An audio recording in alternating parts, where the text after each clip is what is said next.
Welcome to Carrying Wayward, a supernatural podcast for fans who aren't ready to let go and newcomers to the series who are ready to jump in. I'm Marie Vigourou. And I'm Drew Schulman. In this episode, we're diving into Supernatural Season 5, Episode 13, The Song Remains the Same. Let's get this show on the road.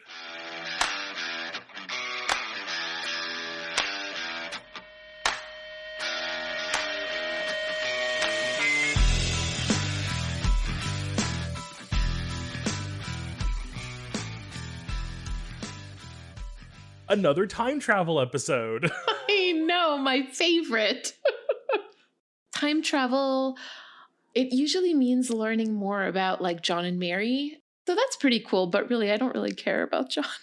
Generally, this episode was interesting. It just feels like a cop-out episode. Oh, you didn't like it. Well, okay, so this episode is super foundational. There's going to be a lot of stuff in the long game there. Just, putting it out there right away. And as a sidebar, I'm finding it really fascinating to like deep dive into these time travel episodes at the same time as like the first season of The Winchesters is airing. And like for full disclosure, I don't watch The Winchesters. I can eventually talk about the reason why, but like for now, I don't watch it. Like you, I'm not following it. I feel like as someone who's not seen the whole of Supernatural, it's not worth it for me yet. It's a show that I will most likely eventually watch. Just not this second. For now, though, are we ready for our recap? Count me down. 3, 2, 1, go. Hooray, Anna's back. Someone's excited for that, I'm sure. Not me. She's, I need to see the brothers. Oops, I just need to see Sam so I can murder him because it's the only way to do this. And I don't know if this is because the angels are making me or because she's actually got her own agenda now. And then she's like, well, if I can't kill them, I'll kill their parents before they're born. Time travel time. And then Cass brings the boys back in time to see their parents again, or Sam, first time Dean again. And we have a showdown between Marion and Angel. And Anna, I think, gets killed. I'm not sure with Angels if that really counts as a death. We see Uriel again, who just gets like shushed. Michael shows up and possesses John because it's a bloodline thing. And then memories are wiped. The boys come back to the present. Status quo is done, but we learned some stuff. Oh, we did learn some stuff indeed. It's almost like exposition. It's like it's like the show telling us a bunch of stuff, but the characters don't necessarily grow as much as they could. While Sam and Dean do get to grow, Mary and John have moments. But because it is one of those magic voodoo mumbo jumbos, woo, all your memories are gone because we need to write a story, it sort of feels like cheap. We have to keep in mind that in the supernatural universe, you can't really go back and change the past. So far, every time that somebody has tried to do that, it's never worked. And so, no matter what happens, you cannot change what happened in the past, or so far anyway. Maybe by the time this comes out, the Winchesters will have proven me wrong, but like in the supernatural universe to this date, November 22nd, 2022, you cannot change the past. Yeah, which again, I think raises a whole bunch of questions about like how time travel in this universe works, which I think is more of the annoying stuff that I'm just like nitpicky about. I don't think it's nitpicky at all. I think it's very important to understand how this stuff works because otherwise it falls apart. And that's kind of why like I don't love time travel in general. So like you said, Anna is back and she says that she's been in heaven prison, whatever that is. We don't know what it is yet, where she's been tortured. And I think that this is the first time that we actually hear about heaven prison being a thing. We also find out that Cass has some experience with it. Cass was obviously held against his will and had to get away, or he kind of, became their loyal puppet again until he decided, no, Dean better than God, and turned on them again. I guess I didn't think about like what they were doing other than just holding him against his will until they like convinced him to stay. And I guess we now know it was a little bit more. Or we assume it's more. We will learn about that in graphic detail in later seasons. Oh, exciting. Speaking of graphic, Anna dies in a really graphic way. I know I'm skipping a bunch of stuff, but I sort of want to close the Anna chapter here. This is not how angels usually die, even when like they are, I'm not sure if is it smitten? I've Like, always read it as smitten, so I'm going to say smitten. when somebody smites them, let's put it that way.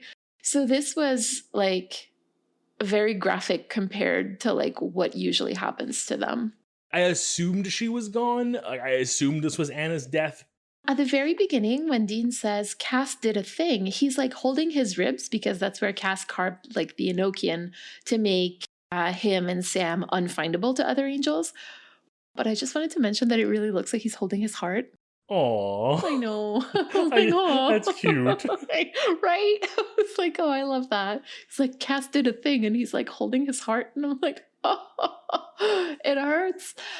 In this episode, Dean is 31 and Sam is 27, and Mary and John are both 24. Although I think technically Mary might still be 23 because her birthday is in December, but like you get my point. At this point, the brothers are older than their parents.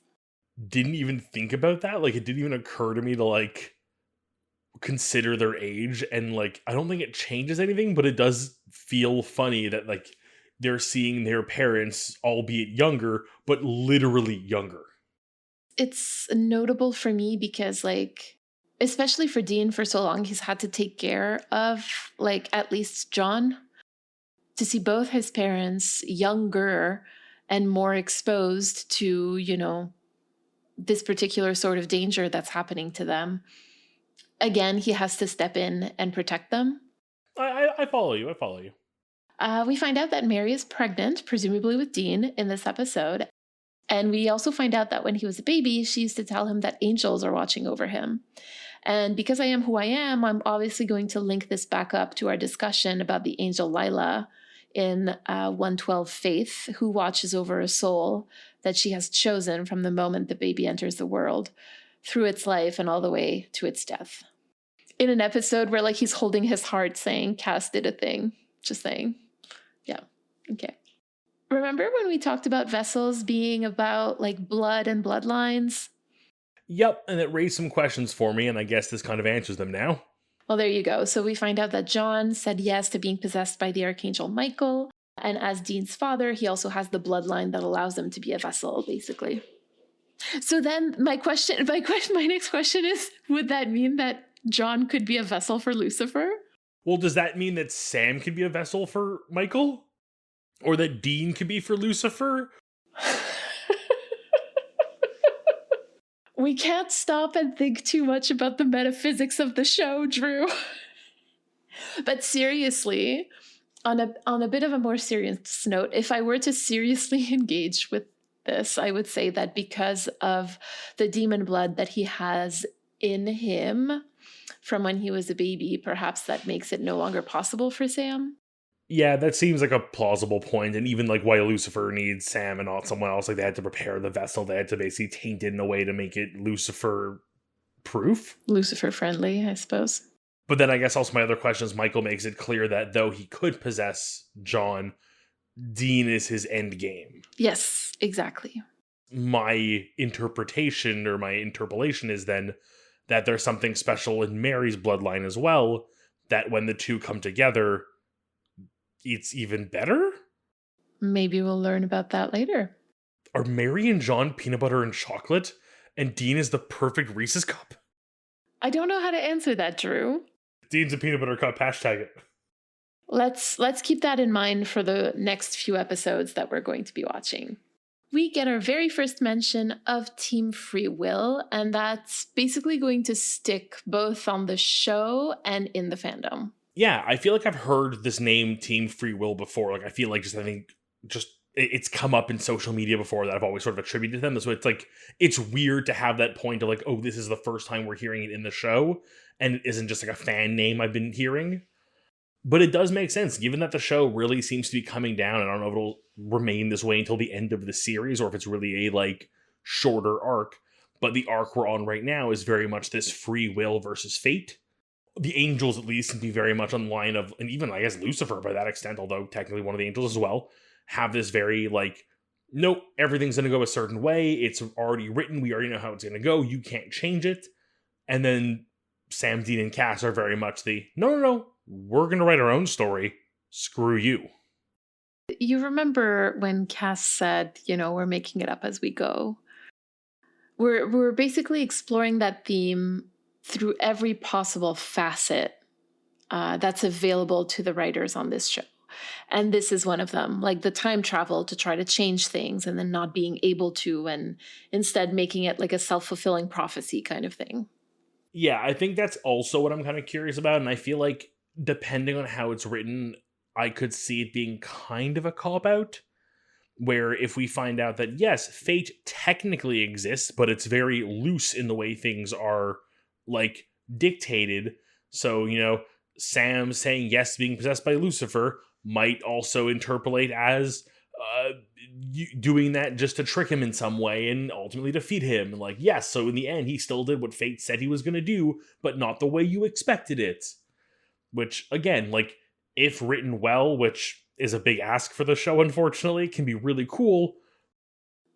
On the bright side, I guess, we're actually getting closer and closer to the season finale. So we should find out shortly.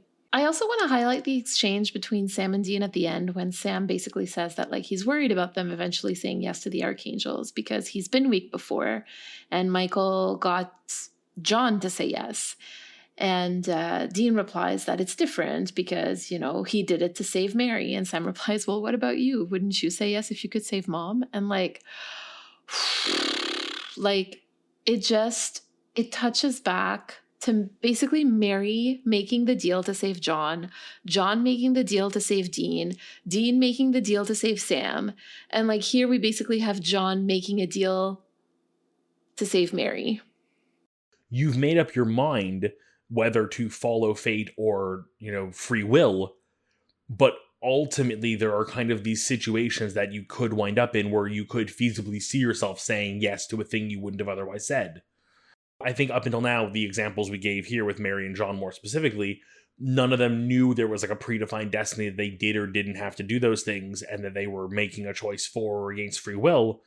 Sam and Dean know the choice that they are supposed to make.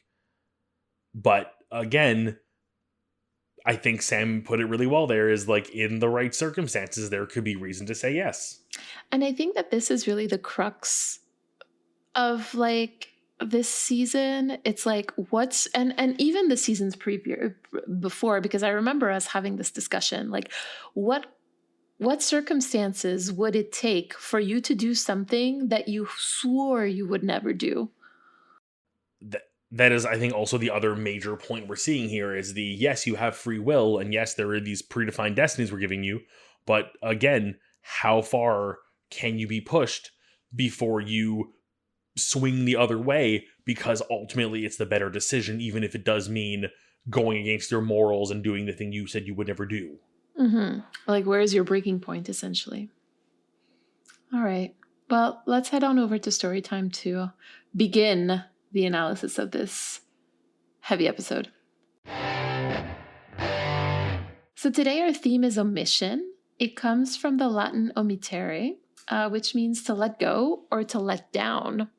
So to omit something can mean either to leave something out on purpose or by accident, or to fail one's duty to do or to include something. And there's a fine line here, and I'm kind of wondering what we're going to link to omission in this episode. It requires that reverse thinking. It's we spend so much time thinking about the actions that everyone takes and the result of those actions.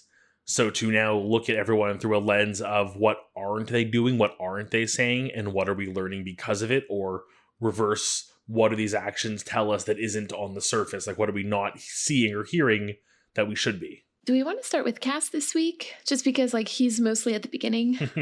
Do it. Cast time, yay. Okay. So I really want to start by highlighting a couple of things when it comes to Cass in this episode, because they're all throwaway lines and implications. So much so that I think it would be really easy to omit them from our discussion. They're so crucial to who Cass is as a character. The first thing is that when he meets Anna, she goes, "If I didn't know any better, I would say the Winchesters don't trust me." And Cass replies, "They do. I don't. I wouldn't let them come." And this has such a we are not the same kind of energy. Like basically, I feel like Cass is telling Anna that like he doesn't care that she's in Dean's DMs, but that Dean comes home to him every night, you know? Like it feels territorial to me. Yeah, like I love how this conversation has like two sides to it. There's the I want to kill Sam because that's how I'm going to save the day. And then but I'm still referring to both of the brothers because Dean is still very important to me and I want you to be aware of that. And while Cass might refer to keeping her away from them, I think he means it very differently for both of them. Like he isn't just like I'm going to protect these boys. It's I won't let you kill Sam and I won't let you touch Dean. Exactly. Like, of course, there's that like unsaid difference in the way that like he talks about them. Yeah, it feels like sometimes they say they use the term the Winchesters to refer to both of them, but we both know they mean Dean. That's right. The second thing I want to highlight is the follow up to that conversation where Cass says that he doesn't trust Anna because she's out of heaven prison. And that means that the angels let her out. And he says he knows this because, and I quote, he's experienced heaven's persuasion. And again, this is really buried in the episode, and the conversation changes immediately after, but it's just going to be so important later on. Yeah, I feel like this is kind of our first like big boy Cass episode where he stops being a plot device and becomes more of his own character. Like he has time on screen where he isn't just a supporting role, he is his own character finally. I feel like we've been getting there, but this is the first time I really feel it. You know, his actions really make that more obvious this week, and it's, you know, it shows how much he's been missing recent episodes. Like I feel like there's always kind of a moment in every episode up until now when Cass isn't like primarily on screen where I'm like, where is Cass? Why isn't he here? What is the reason that he's busy? I know they've given him the he's looking for God with the magic amulet, but like that always sort of felt like a we need an excuse to take him off camera because they've kind of dropped that plot completely, it feels like, and they're just hoping we don't bring it up again. But now that Cass is here, it's like weird that he's been omitted from so many scenes and moments and episodes up until now when it feels like he's gonna kind of be there forever now. Oh, forever? What makes you say that? Ugh, stop it. No, I'm just curious. Like, I'm literally just asking. I'm not. I mean, yes, I know forever minus an episode or two. I'm not sure the exact count, but it really, he is feeling like a part of it feels like they've gone from being a duo to a trio, and like not in the way like, you know, Ruby like would join in once in a while or be a useful side character. Cass really feels like part of the gang. Like I expect every episode to open up with like whatever the case is, Cass is there even if it's not directly related to him or the mission. I mean, he is the third third of Team Free Will. Yeah, I think what it is. I think it's like this is the first time where he feels so like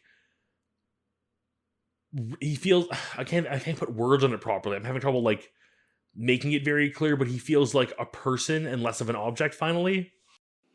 I still find it really interesting that so much of his journey in this episode is buried in the subtext. And like you could almost say that it's like almost omitted from the text.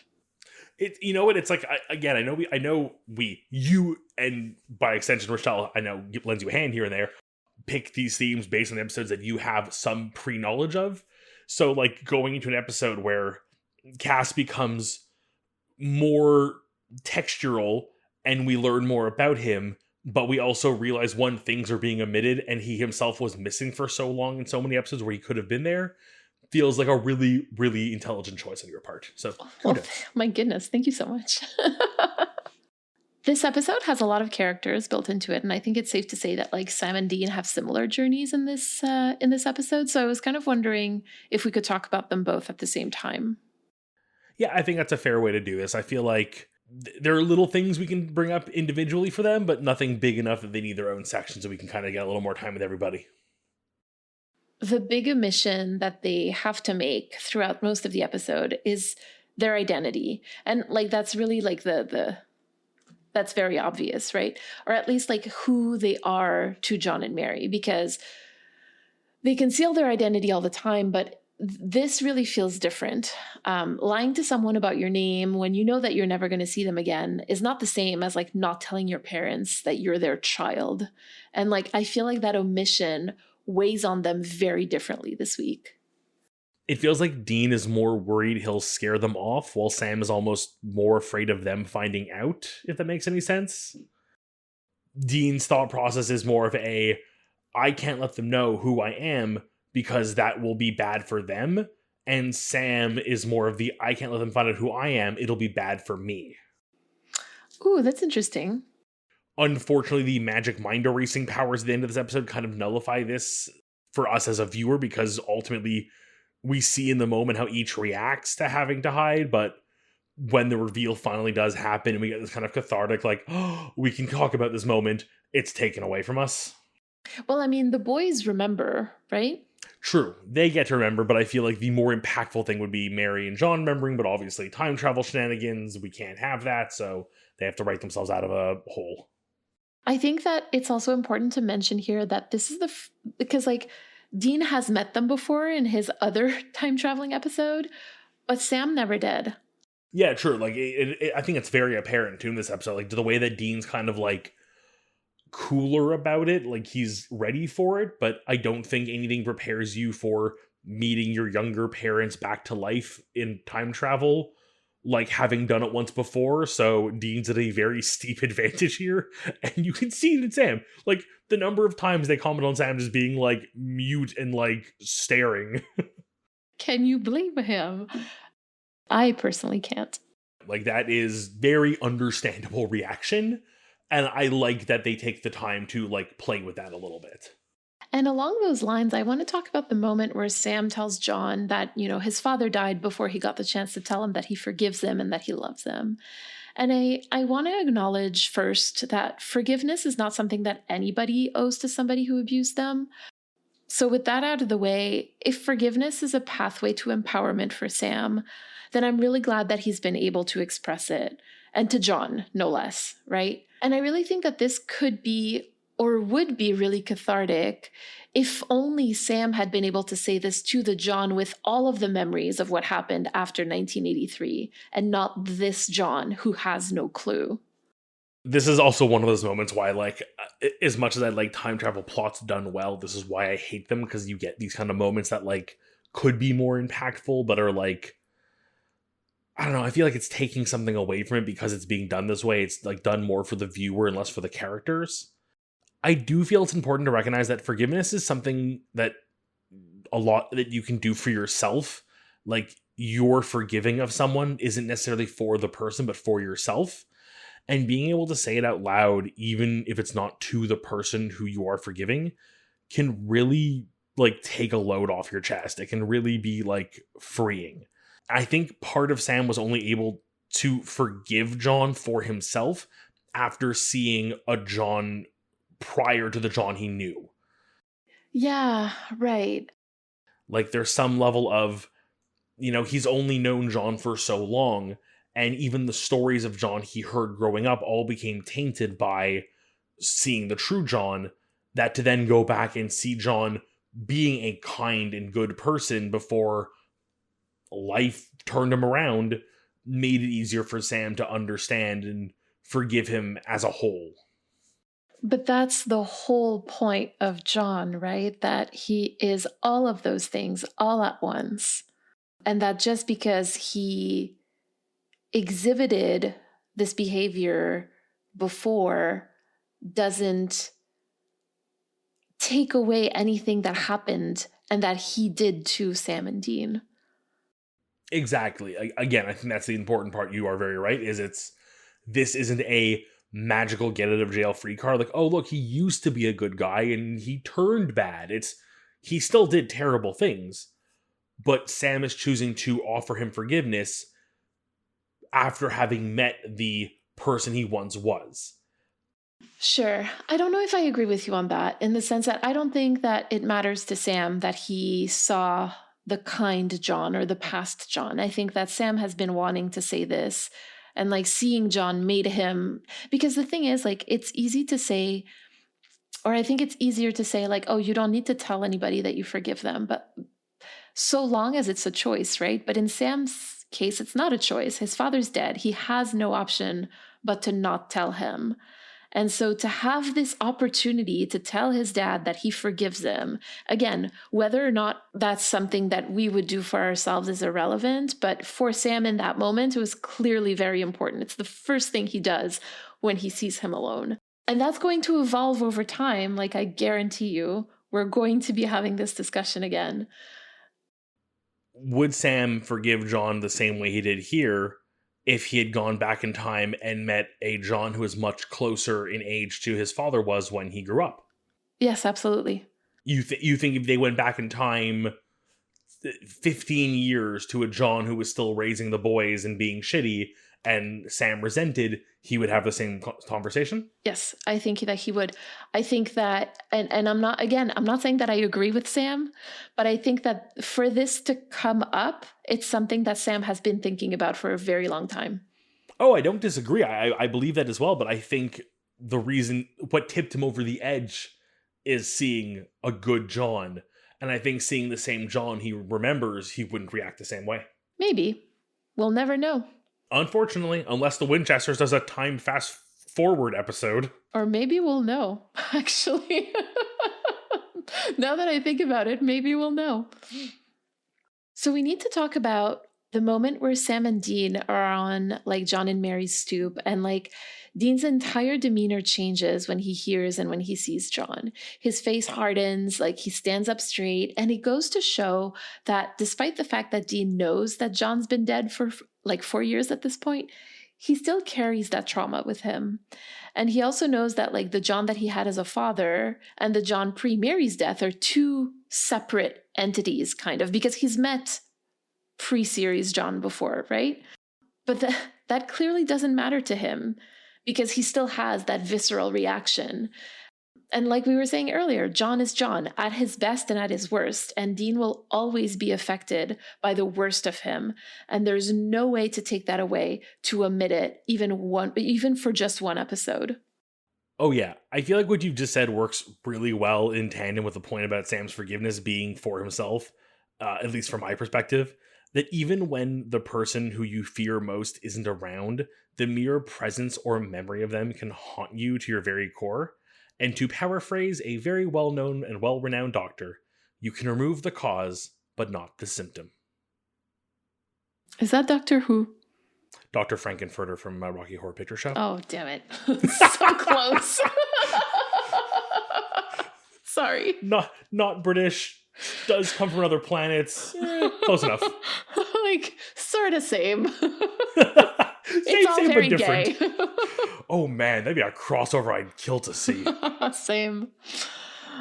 There's another throwaway line for Dean, and that's when Michael, while wearing John's meat suit, basically, tells Dean that he does what he's told because he's a good son. And Dean replies, "Trust me, pal. Take it from someone who knows. That is a dead-end street." And again, here, that's another line that's not elaborated on and kind of like buried into the text. And I just find that this episode, like, really makes me feral because there's so much in these little throwaway lines, and there are so many of them. Okay, I have to go on like a partial critical time rant with this for a second. So like the parallels we get between like Dean, Michael, and Sam, Lucifer are like painfully blunt, but sometimes like that isn't a bad thing. Like sometimes you need to have those blunt moments because some people aren't watching the show the way you and I watch it, and a lot of our listeners watch it, where they're absorbing like every little thing. There are people who treat this like a monster of the week, like whatever show. Which it markets itself as, by the way. As much as the show has so much in the subtext, and we've discussed, I think in this episode, so many things that are like not super surface level and really require conversation to get to. Some are incredibly blunt and blatant and obvious once you think and talk about them.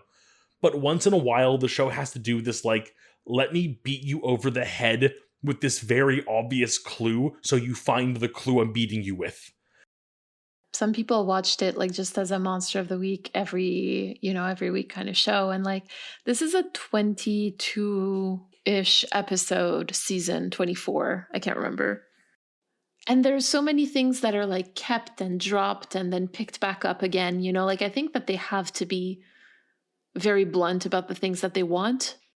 Like again, it's frustrating, but I understand where it comes from. It just feels very ham-fisted sometimes.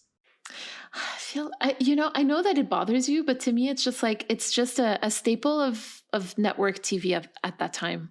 So it doesn't bother me. It's what I expect of the genre. I feel like I'm probably rose-tinted glasses here, looking back at like Buffy as the best example, and like I can't really think of times it did it, but I'm sure it did. Anyway, I did a really deep dive into Buffy not that long ago, and it's just like just rewatching and rewatching the series, and like there are moments where like Dawn is foreshadowed like way early. Really? Oh man, I need to do a rewatch of that show properly. And like, Do we want to talk about John and Mary for a second? I think they deserve it for once. Of course, they deserve it for once. I honestly think that the biggest omission for John and Mary sort of comes back to like my critique of Mary in 403 in the beginning. And that is her choice to not tell John about the supernatural. And I'm still big mad at her for that. Because that choice doesn't only affect her, it affects John. And I really think that John had a right to know about this. At the very least, before he married her and had children with her, so that he could decide if that's really something that he wanted to get involved with. And we sort of see that in this episode when John says, y'all might have treated me like a fool, but I'm not useless. Yeah, I understand the goal of Mary here, that it was just like, I don't want to get him involved, but like that's not going to work. Like, how many times are they going to get attacked or come across something and just get lucky that for some reason John's memory or even her own get wiped? Like, I refuse to believe nothing happens to them in the universe up until the fire that takes Mary from them. Like, I can only imagine the bullshit she has fed John about, like, this strange thing that happened. What? That must have been the wind. That wasn't a ghost in our house. What? No. Like, that's still, to me, my biggest contention point with Mary as a character. I feel like it's also important to acknowledge, like, a spoiler alert for anybody who hasn't seen the Winchesters, go ahead, like, a couple minutes. Anyway, this happens in the first episode, apparently. But like, I really want to acknowledge that in the Winchesters, John does know about the supernatural. My approach to this conversation would be really, really quite different if I were to talk about the Winchesters. And I don't want to get into a conversation about the supernatural versus like Winchester's canon, because that's not the point. But I really just wanted to acknowledge that and to say that in this podcast, at this point in time, we're just sticking to the story that's presented to us in Supernatural. And in that one, we basically are led to believe that Mary never told John about monsters until this particular ordeal. Yeah, like, I'm not going to touch the Winchesters. Like, let's leave that for future conversations like you're doing here. Like, I'm aware of that same fact. It became known to me. But I will be curious to learn whether this is a alternate timeline or whether this is some sort of like time travel shenanigans that actually did let them change the past. I'll be curious to know what the like eventual explanation is. Same. I'm really excited to see how that's going to be resolved. For practical reasons, for this podcast, we're really sticking to Supernatural, the TV show. And obviously there's also the fact that like Michael scrubs the memories of John and Mary, and so that they won't remember the whole thing. Like, that's also a really big omission.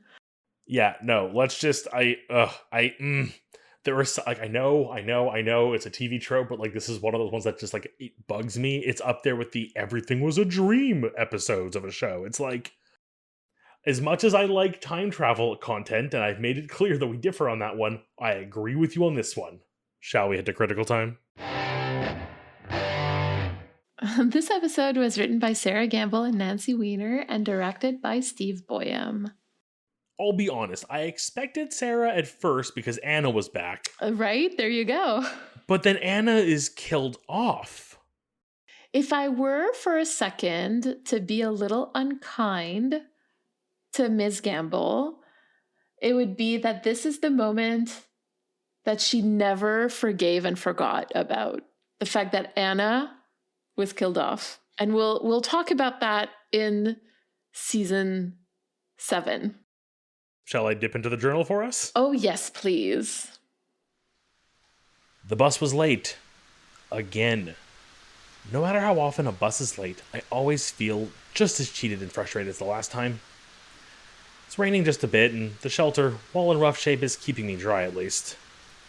My phone died ages ago. Tonight was a long night. I kept my mind from wandering too far by watching the streetlights and trying to make sense of their flickering, timing it or seeing if they synced up with each other. Really just some kind of distraction. That was when I caught a glimpse of someone coming towards me, their silhouette floating from street lamp to street lamp, one after the other. It was something to focus on, so I watched them. I watched them continue towards me, and for a moment got hopeful they may join me at the bus stop and maybe even want to talk.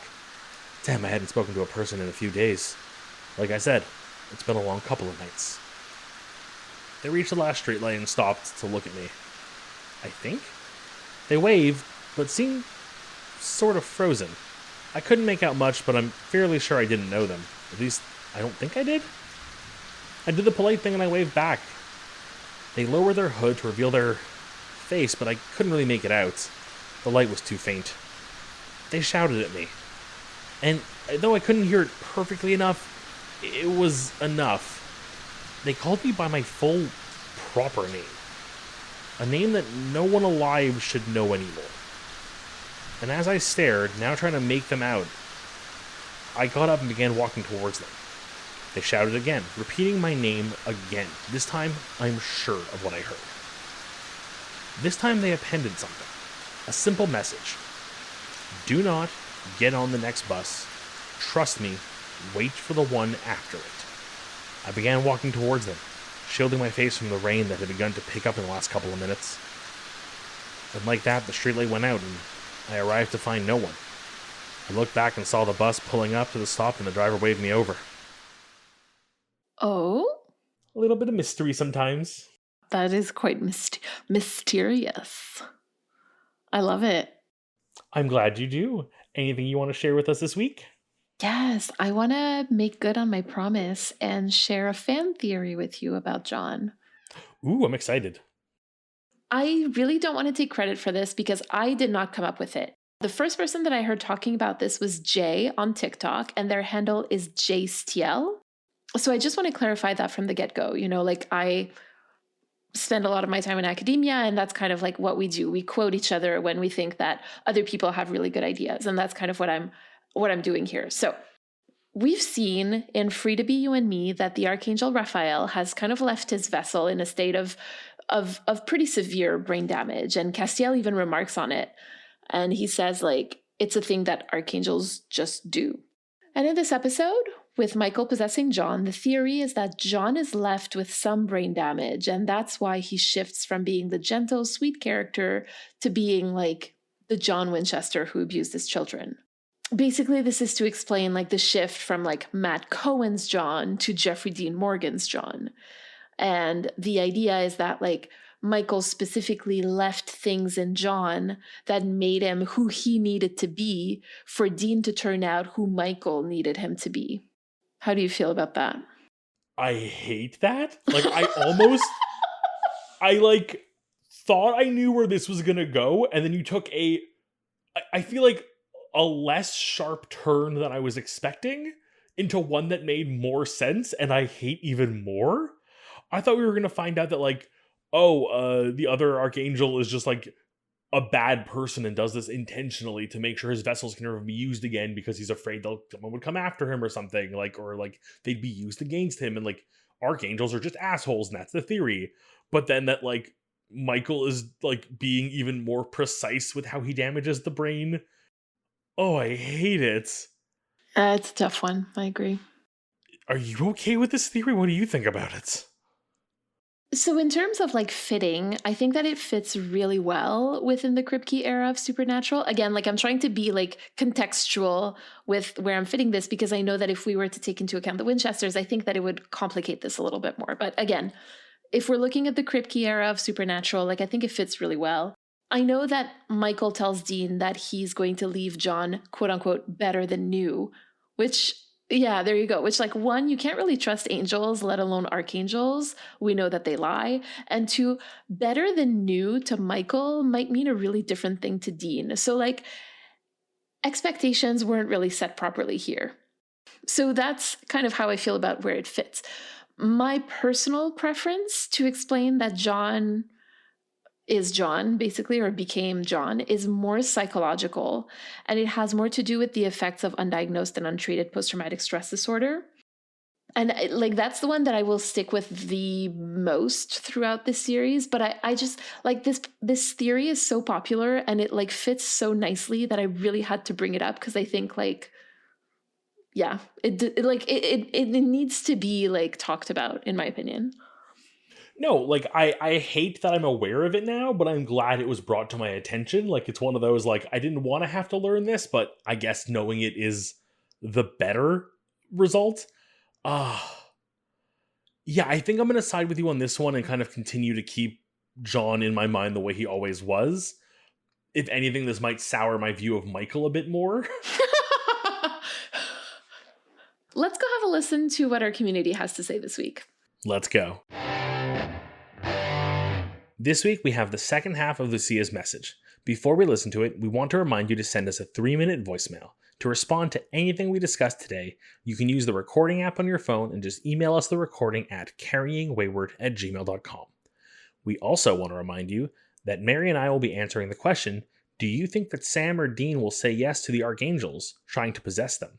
For our Roadhouse patrons and coffee supporters on our Impala Talk. Hey folks, it's Lucia again. So, as I stated, I had previously shared some thoughts about how Sam is the bad guy of season 4. And I mentioned his pride, and I kind of wanted to get into that a little bit. So, going back to some of the things that Marie and Drew had said about reluctance being the theme of On the Head of a Pin, they had noted that basically Sam doesn't seem reluctant to do anything. And I think that's true. I think Sam's issue is that he's reluctant to listen to others and be aware of the consequences of his actions. That episode immediately follows Death Takes a Holiday. So when it starts, we're seeing Sam and Dean come back from Pamela's funeral. Sam just had an interaction with her as she's dying, where she's warning him away from the choices that he's making. That has to very clearly be on his mind in this instance. And yet, as soon as the opportunity is presented, he goes back to the same behavior that he was doing that she's warning him about. And I think we give Sam a lot of credit for wanting to do the right thing. And I think he does feel motivated to do the right thing and what he sees as right. So I don't want to take away from that. But I also think that he's seduced by the idea of being the only one who can do what is right, being that chosen one, and the power that comes with it. He's manipulated. He's seduced by Ruby because she gives him something that he didn't even realize that he wanted. He's always considered himself a freak. He's considered himself different. He's argued that what he wanted was normalcy. But I think what he really wanted was to be praised for who he perceives himself to be. That freak. He's like, hey, I'm different. I can't change that about myself. And she's like, good, don't. That is a good thing. It's good that you're different. You're the only one who can do these things. And really stokes that fire in him. It's interesting because it's very much in line with what Azazel was saying here just a couple of seasons ago. Sam, you're special. Sam, you're different. Sam, you're going to lead. Sam, you're going to be this person. But where Azazel did it, very head on, very blunt, and presented the consequences in a way that Sam really understood, no, this is bad. Ruby's so much slicker about it. She just is incredibly capable of that manipulation. She knows I cannot present this head on. So she goes about it in an incredibly manipulative way and feeds that ego of, hey, yeah, you're the best. Hey, you can do this. And whispers it in his ear and builds him up to the point where he stops listening to anyone who would criticize him because he has someone there, a hype person, to praise him constantly. And he's like, no, this person is saying the things I want to hear, so I'm not going to listen to someone who's telling me different. I think it really takes root in his mind even early in the season. And then as it progresses, we see it come out of him more. So in the episode with the siren, he tells Dean saying, hey, I'm a better hunter than you. I'm a better hunter without you. It's not just, hey, I'm good at this. It's I'm better than you. I'm better on my own. Like, I'm the one who's capable. And we also see it, and on the head of a pin, where he insists Dean isn't strong enough, so he needs to be the one to defeat Alistair. Drew stated that he felt like Sam's choice to do this was essentially choosing his powers in this situation to protect Dean and Dean's innocence. And I really love that read, and I think it's very generous, and I want so badly to believe it. But unfortunately, I look at it differently. I really think that Sam is actually acting out of jealousy and, again, wounded pride in that moment.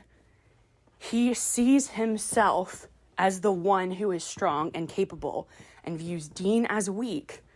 And so he's upset because the angels are choosing Dean and rejecting him. He believes he's better than Dean. And as soon as they're gone, he immediately sets out to prove it. And it just, he's always wanted to be perceived as right by others, but he doesn't seek to achieve it in a way that is righteous. He lacks humility. He's prideful. And it isn't until Lucifer is released that his ego can be checked, and he's forced to endure the results of his own hubris. Kind of like Icarus flying too close to the sun and then falling. I think it's important to note this about him, how his fall affects him in season 5 and even seasons following that. What it does to his psyche, to his self-perception. Also, how the show chooses to parallel that with Dean being portrayed as the righteous man and their choices and how they parallel Sam, his actions in season 4, and his attitudes with other characters in later seasons. Just really fascinating to me. And I think not only is his storyline leading up to the very end of season 4 really important, but also the impact of finally being able to see the consequences of those actions, that is most critical. So those are my thoughts. I'm, again, still really excited to see more of what you guys are working on. Can't wait to keep listening. I love how, in the midst of all this, Lucia, there was, a compliment to, my views of Sam and how you wished you could perceive them that way. But I feel like so much of your view of Sam and his choice in his actions and, kind of the, mentality behind them and the result of them and his hubris are so in line with how I've been feeling with him this season, looking back at him. I feel like in season 4 sometimes, even, not that I was getting frustrated with you, but I was just like, oh my God, Drew, how are you so supportive of Sam? And whereas we've had kind of a role reversal this season where it feels like you've been so hurt by that betrayal, by realizing, because at the end of the day you were rooting for him, you know what I mean? And to see him fail so drastically and so spectacularly, I think was really painful for you. And so you've had a hard time forgiving him. I've seen you're starting to get around, but it took a really long time. There's 2 ways to look at Sam, and I think I was looking at him without the hindsight of knowing how these actions would pay off in the end, and that ultimately he was doing the wrong thing and being manipulated and controlled and played. So I understand seeing him in those moments and being like rooting for him, because it feels like, yeah, he's going against the grain and yeah, he's accepting demon powers, but like he's doing it to save the day. But like looking back, it's like, oh no, you were just being an idiot and being used and being dumb and not, using the support you had, and instead taking what feels like the easy route in some cases. And your hubris had its price. Lucia, thank you for this for the second voicemail. I took some notes as I was listening to your message, because I'm just thinking about, and we'll learn this in more detail a little bit later, but Sam, when they were children, Sam wanted to go on the hunts with Dean and John, but John would only take Dean, right? Because John knew what he knew, and he wanted Sam to stay behind, and he needed Dean to be a particularly effective hunter. He took Dean with him on hunts, and it did what it did to Dean, and Dean resents him for that, with reason. But Sam always felt like he got left behind. And so I think that in season 4, to see the Angels picking Dean over him probably like brings all of that back, and like that, second child syndrome. Like I think that, not to make the comparison, but it sort of feels like, Dean was the heir and Sam was the spare, in his mind anyway, where like he could never be to John what Dean was to John, and he wanted so desperately to be that when Ruby started giving him the acceptance that he so desperately craved, he was seduced by it immediately. He didn't think twice about it. Dean being chosen again over him by something that he's always looked up to, like he's always like, I know, like not now, but like back then when John was still like Daddy John to little baby Sam, there was always that like, oh, I want Dad to love me the way he loves Dean, and clearly he doesn't, because he takes Dean on these outings and not me.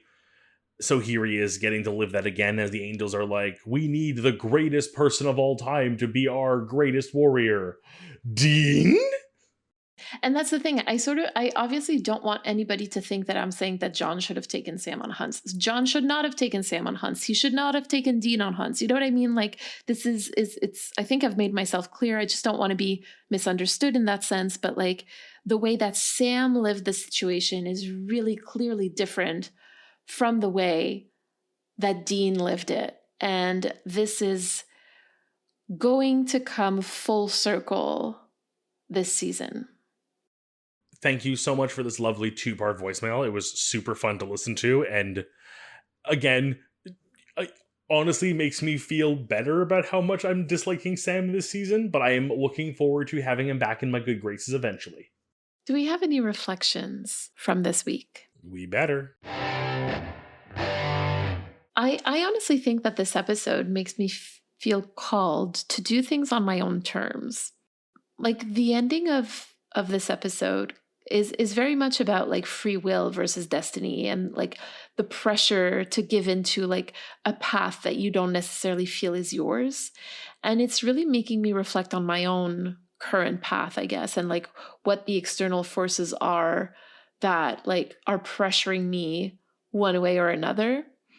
It's just reminding me to stay cognizant of that and to try to focus on like doing my own thing in my own way.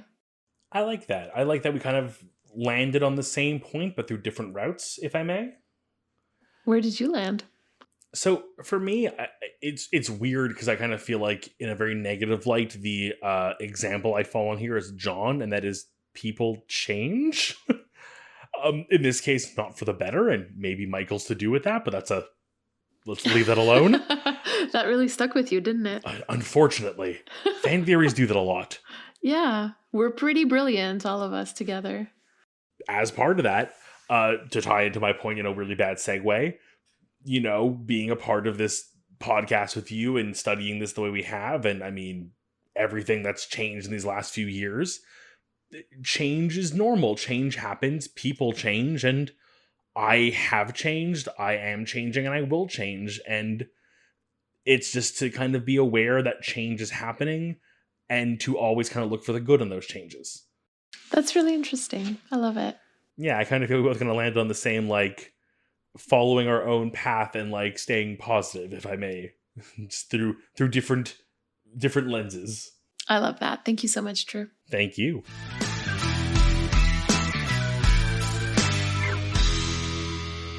You've been listening to Carrying Wayward, a supernatural podcast produced by Rochelle Castellano, hosted by Mary Vigouroux, and myself, Drew Schulman. Thanks to our bunker patrons, Katira and Elle, for their generous support. This week, we'd like to thank Lucia for their message. Follow us on Twitter, Instagram, Hive, TikTok, and YouTube using @CarryingWayward, and leave us a rating and a review on your podcast service of choice. And don't forget to join our Ko-fi or Patreon for perks and extra content. You can use the link in all of our social media bios, or go directly to carryingwayward.com. Carry on, our wayward friends. Mwah, mwah. Can you say that again? I'm sorry, I was looking at Cachette because she was being an absolute gremlin. I have no clue what you just said. It's okay, I'll accept the gremlins. She's so funny. Okay, Oy. go. I'm focused.